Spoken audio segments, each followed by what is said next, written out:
Defender la vida, la familia y la libertad son las causas más nobles en las cuales todos podemos unirnos.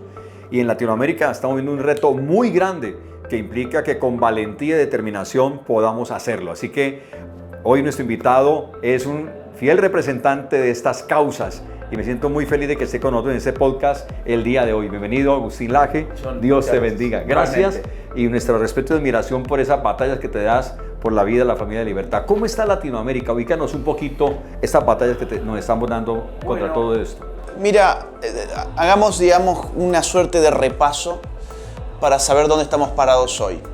Situemos América Latina en el momento actual, mirando qué pasó en años anteriores, para saber dónde estamos parados.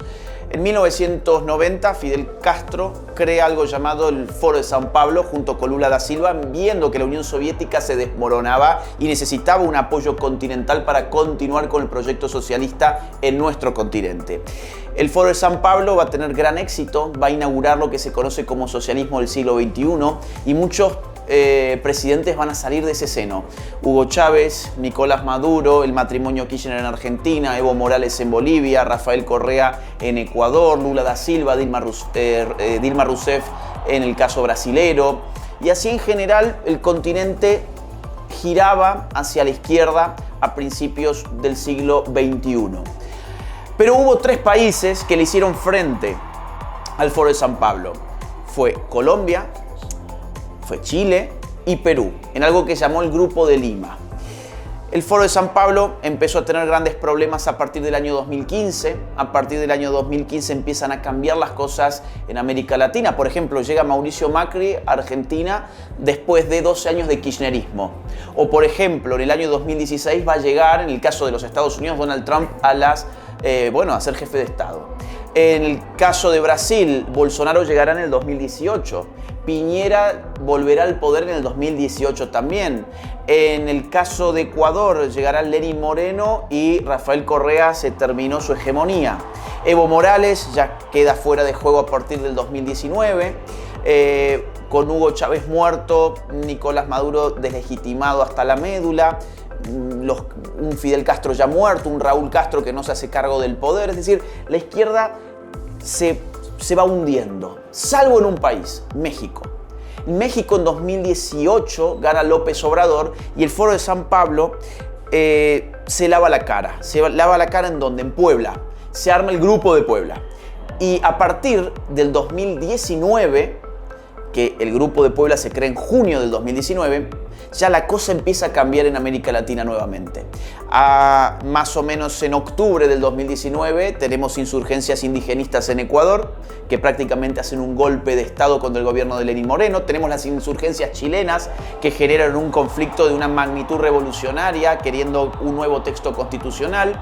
Tenemos además elecciones en países donde el socialismo del siglo XXI no había llegado antes, sí llega. Por ejemplo, Chile, llega Boric. Colombia, llega Petro. Perú, llega el maoísmo, Pedro Castillo. Y de golpe los tres países que habían resistido al socialismo del siglo XXI en una fase anterior se vuelven rojos socialistas. Y cuando uno ve el mapa encuentra que para el año 2023, enero 2023, todo el mapa de América, contando también Canadá y Estados Unidos, es socialista con excepción de 5 países. Tuvo que ver algo en que la gente que suponía que defendía vida, familia y libertad, al menos exponían algo como esas banderas, realmente fueron muy frágiles, muy débiles, muy grises en el momento de presentarse frente a esos desafíos. Mira, yo creo que no entendían que el problema era político. Yo creo que pensaban que defender la vida, la familia, era una cosa que se hacía por fuera de la política. Entonces nadie se quería mojar, nadie se quería embarrar. Y de golpe, insisto, el continente entero se nos volvió socialista. Y empezó a cambiar esto recién a fines del año 2023, que es cuando en Argentina gana Javier Milei. Y tenemos en Centroamérica el caso de Bukele, que también a principios de este año 2024 vuelve a ganar con 85% de los sufragios.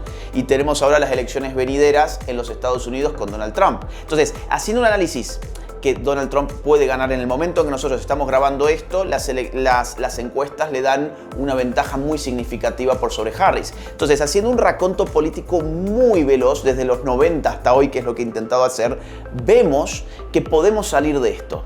Podemos salir de esto, pero estamos en una situación límite. Estamos con Colombia socialista, Chile socialista, México socialista, o sea, lugares donde antes resistían, parece ser que están en problemas.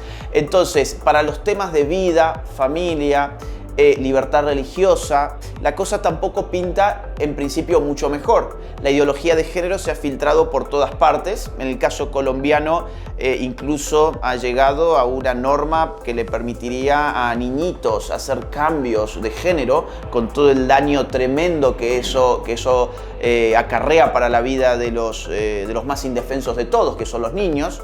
O, por ejemplo, en el caso de Colombia, el aborto se ha despenalizado durante la pandemia hasta la semana 24 por una corte constitucional que solo 3 meses más tarde de llevar el aborto legal hasta la semana 24 prohibía en este país la pesca deportiva. Los mismos jueces que decían está muy bien que mates a tu hijo en gestación con 6 meses de gestación, son los mismos jueces que decían al pez no me lo saques del agua porque puede sufrir, porque encima la pesca deportiva ni siquiera lo matan, o sea, sacan el pez, sacan la foto y tiran el pez de nuevo al agua. Bueno, eso en Colombia ya no se puede hacer, pero sí puedes matar a tu hijo en gestación. Bien, esto avanza con mucha velocidad desde que Petro gana las elecciones en el caso de Colombia, y lo mismo se registra en el resto de los países donde el socialismo del siglo XXI ha llegado. El tema de Javier Milei es un tema que trae esperanza al continente, sobre todo porque en el tema de libertad, en los temas de libertad económica, por ejemplo, se decía que era imposible que la inflación retrocediera en Argentina, y bajo unos elementos de cifras astronómicas, ahora estamos viendo que de 3 cifras vamos en 2 cifras, con una gran posibilidad de que a la vuelta de 2-3 años estemos ya sobre una cifra en Argentina. ¿Cómo ha sido la experiencia en tu país sabiendo que el tema de libertad es una señal de esperanza para las otras banderas de vida y familia? Mira, en Argentina la cuestión económica ha sido terrible.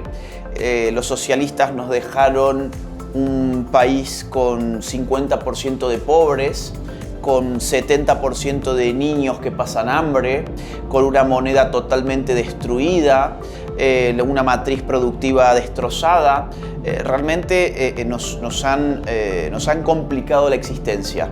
Y Javier Milei llegó en ese contexto con una promesa muy clara: acomodar las cuentas del país, acomodar la economía del país. Y lo primero que para eso él tiene que hacer es domar la inflación. Y lo está logrando.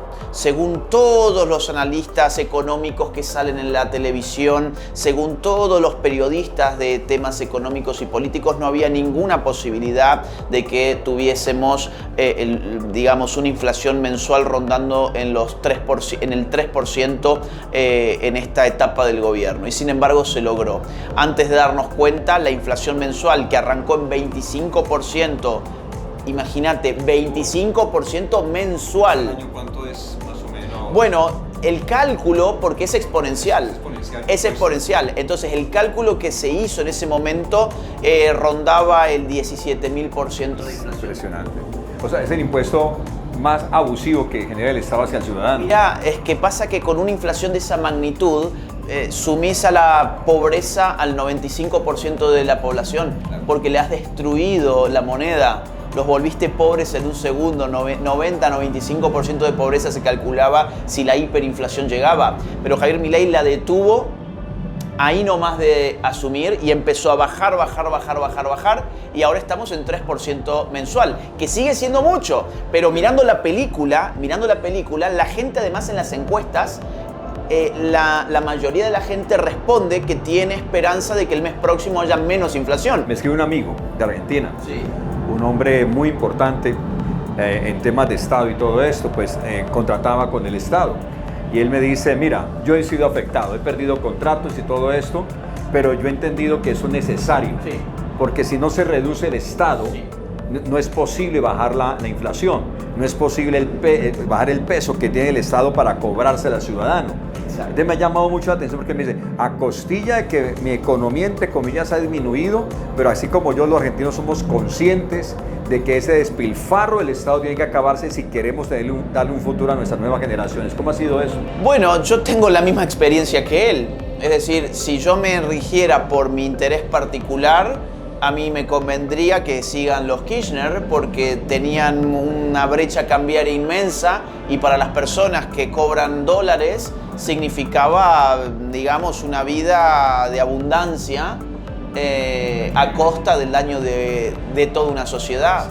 Entonces, ¿quiénes son los que realmente la pasaban bien? No eran los pobres. Si el pobre está estancado en una situación inflacionaria, está totalmente estancado. El que realmente podía pasarla bien era una persona, por ejemplo, que cobraba dólares, que ganaba en dólares. Una persona que gana en dólares, en el contexto kirchnerista, por ejemplo, podías comer en un restaurante por $4, $5 en un buen restaurante. Pero eso no significa que sea bueno para la gente, eso significa que la gente está totalmente empobrecida y que en todo caso vos tenés la fortuna de poder tener ingresos en una moneda que no es el peso argentino. En cambio ahora, con Milei, quien apostó al dólar ha perdido. Quien con sus pesos compraba dólares ha perdido porque el peso se ha valorizado mucho más que la tenencia de dólares. De hecho, la relación peso-dólar está bajando en favor del peso. Cada vez cuesta menos el dólar en Argentina. Y esto, bueno, también es parte de la macroeconomía que está llevando adelante Milei. Por eso hay muy buenas expectativas. El problema de Milei es que es un outsider, que es un partido político nuevo, que no tiene mucha gente en el poder legislativo. Pero el año que viene tenemos elecciones y en esas elecciones se va a recambiar gran parte del poder legislativo. Eso es impresionante, pero me impacta mucho algo que está pasando en este momento y es que hay que confrontar lo que está, digamos, gestando esas manipulaciones de derechos que no existen, de deseos que se convierten en derechos, que no los puede pagar nadie realmente, a partir de un concepto que tú lo confrontas fuertemente en tu nuevo libro, globalismo. Hablemos un poquito de cómo se confronta el globalismo y cómo es la manera, sé que es muy poco el tiempo, pero una idea que gestó para ti este libro y que permite confrontar esa gran mentira del globalismo para devolver la libertad a los pueblos. Bueno, vamos a ver, el globalismo hay que entenderlo como una forma de gobierno político que empieza a ejercerse por fuera del Estado-nación. El mundo se ha dividido desde el siglo XVII en Estados-nación. ¿Qué es un Estado-nación? Es un aparato de poder territorial que define las normas con las cuales se rige una sociedad a través de un derecho llamado soberanía. El Estado es soberano, significa el Estado ejerce su poder legítimamente sobre un territorio bien específico. Eso articuló las relaciones internacionales desde el siglo XVII en adelante. Ahora, nuestro siglo XXI está viendo un cambio brutal, porque ese poder soberano está siendo transferido a otro tipo de entidad política que ya no es territorial, ya no es estatal, es supraestatal, es supranacional. Los estados están cediéndole poder a organismos internacionales que son los que terminan dictaminando qué es un derecho, por ejemplo, y que van inflando la categoría de derechos humanos con cualquier tipo de cosas, incluso con cosas que no están en los tratados de los derechos humanos. Te inventan, por ejemplo, que hay un derecho humano a la identidad de género. En el sistema de OEA, el Sistema Interamericano de los Derechos Humanos, de OEA, de la Organización de Estados Americanos, que es un claro ejemplo de globalismo, se sacan de la galera un supuesto derecho a la identidad de género que no existe en la Convención Americana de los Derechos Humanos. O, por ejemplo, se inventan un derecho al matrimonio gay que no existe en la Convención Interamericana de los Derechos Humanos. De hecho, todo lo contrario. Esa convención establece muy claramente que el matrimonio es entre hombre y mujer. O, por ejemplo, allí donde la Convención Americana de Derechos Humanos reconoce la vida humana desde la concepción, el derecho a vivir desde la concepción, bueno, los militantes de OEA o el caso de Naciones Unidas se inventan que el aborto es un derecho humano. Entonces, en nombre de derechos humanos están inventando cualquier tipo de cosas a través de organismos internacionales porque les cuesta pasar esas agendas muchas veces en las legislaturas del Estado-Nación. Ahora, yo escribí este libro precisamente para que comprendamos que tenemos que llegar a tiempo a los temas. El globalismo está en estado embrionario, es decir, todavía apenas está desarrollándose. Voy a usar una metáfora poco feliz, pero cae justo en lo que quiero decir. Hay que abortarlo. O sea, si está en estado embrionario y es un mal absoluto el globalismo, porque si esto se desarrolla, no va a tener forma de ser controlado, porque no es democrático. A ver, vamos a poner otro ejemplo para que se entienda. Vamos a poner el ejemplo de Agenda 2030. La Agenda 2030 es una agenda de Naciones Unidas creada en el año 2015 que plantea 17 objetivos, 169 metas a cumplirse a más tardar para el año 2030. Por eso se llama Agenda 2030. Ahora, ¿cuántas personas diseñaron la Agenda 2030? 87 personas. ¿Sobre cuántas personas rige la Agenda 2030? 8.000 millones de personas y es para todo el planeta.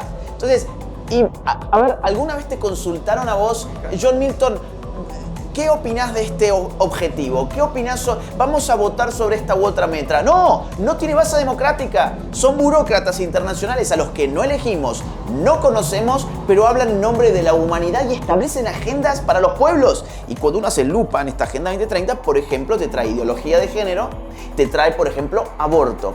De hecho, la meta número 6 del objetivo número 5 solicita cuanto antes implementar una serie de acuerdos que fueron los de Beijing y los del Cairo que implican interrupción voluntaria del embarazo, como ellos le dicen. La desconstrucción del lenguaje, ¿no? Exactamente. Que todo eso está metido ahí en la Agenda 2030, por ejemplo. Bueno, seguimos con estos temas con Agustín Laje. Estamos muy agradecidos contigo. Quiero recomendarles el libro Globalismo y también Generación Idiota. Me gustó mucho lo que comentabas sobre la definición de idiota. Sí. Esa no la conocía. Cerremos hablando de esa definición porque me pareció súper interesante. Mira, a la gente, a ver, es un poco también para escandalizar, que lo hago ciertamente, porque idiota en el lenguaje coloquial es insultante. Es decir, lo utilizamos para insultar, pero su raíz etimológica, su contexto de surgimiento, digamos así, en realidad se halla en la antigua Grecia. Los antiguos griegos le llamaban idiota a aquel que estaba aislado de las discusiones políticas, aquel que solamente tenía ojos para sí mismo y para sus asuntos estrictamente personales. Entonces yo recupero esa definición, el idiota como aquel que está ensimismado, aquel que no tiene ningún interés por lo que pasa allá afuera. Allá afuera te legalizan el aborto hasta la semana 24 en Colombia, pero vos ya naciste, así que ¿qué te importa? Allá afuera te meten normativas para castrar a niñitos de 5 años, pero bueno, vos ya sos un adulto y no tenés disforia de género, ¿qué te importa? Entonces, ese es el idiota para el antiguo griego. Y el antiguo griego era bien rudo contra este tipo de personas porque el antiguo griego reivindicaba un concepto de libertad muy distinto del nuestro. Para nosotros libertad es hacer lo que se me venga en gana. Bueno, para los antiguos griegos libertad era participar en la polis, participar en política, porque ellos sabían muy bien que de la política surgían después normas que iban a regir la vida de la sociedad. Entonces quien es verdaderamente libre es quien está atento de lo que están haciendo los políticos y de lo bueno y de lo malo que hacen los políticos, claro. Porque no todos los políticos son malos, es decir, o si todos son malos es porque los buenos se han quedado afuera, con lo cual tan buenos tampoco serán. Bueno, ese era el concepto de idiota que tenían los antiguos griegos y el que yo recuperé en ese libro. Por eso no puedes tener miedo a la verdad. La verdad es la que nos hace libres y quiero animarte a que sigamos en sintonía en ese tiempo que es defendiendo la vida, la familia y la libertad. Muchas gracias, Agustín. Gracias a vos. Gracias. Que Dios los bendiga a todos.